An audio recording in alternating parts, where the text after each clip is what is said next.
what I won't do is what I've been saying that I won't do, that I know you guys get frustrated with me not doing, is looking at our depth charts, like names, black and white names, but no football being played or anything, looking at the depth charts and seeing a position and then saying, man, you got to get that position. But a player has to play that position. And so that's why I've always been saying, look, we want to get good players, because if you get a guy that can play a position and say, look, like, what was the question that you asked, Brad? The 50th time you asked pass rushers, like, well, you can draft a pass rusher every round. You could. It's easy. That's just like if a coach told me, man, we want a guy that's 6'4", 250. If you got a guy 6'4", 250, that's easy. You want a guy 6'4", 250, yeah. I don't know if he's a good football player. Brad Holmes said you can draft a defensive end in any round. I'm looking to draft good football players. Football players are going to make a difference. Now, some of the fan base are throwing tantrums, being whiny after hearing Brad Holmes' response. He hasn't even drafted anybody in 2025 yet, and they're already starting to whine and cry about it. And I read the comments at the bottom of the press conference video, and people were saying, fire Brad Holmes. Like they were so much better when Brad Holmes wasn't the GM. And it sounds like to me, Brad Holmes is saying this.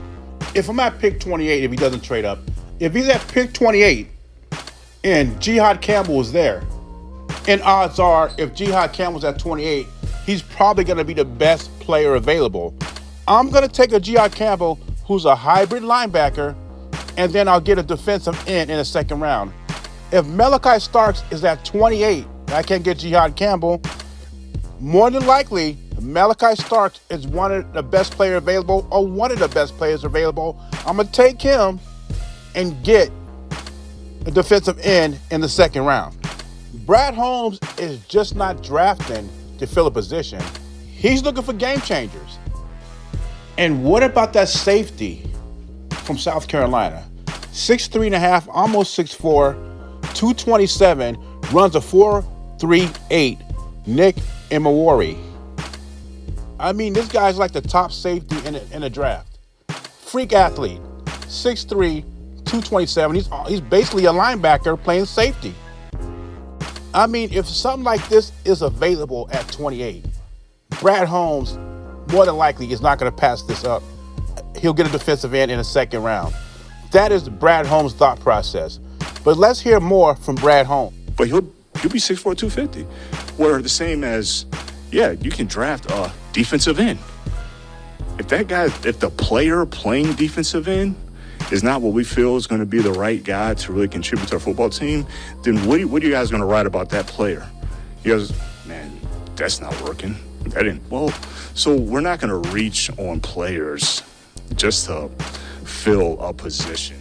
And again, I'm one of the guys that was politicking for Brad Holmes to take two edge rushers, double dip like he did with the cornerback position last year. But what Brad Holmes is saying is he's not going to go out there and reach for players that doesn't fit what they're trying to do. And who on YouTube knows better than what they're going to do on defense than Brad Holmes, Dan Campbell, and Chef? Nobody does. As fans, we speculate. We assume things. And after this press conference, I don't know what Brad Holmes is going to do. He might move up. He might move down. I'm not tripping. I just hope he gets some defensive line help, regardless what round it is. But like Brad said, I will have my popcorn ready. BZ Sports, I'm gone.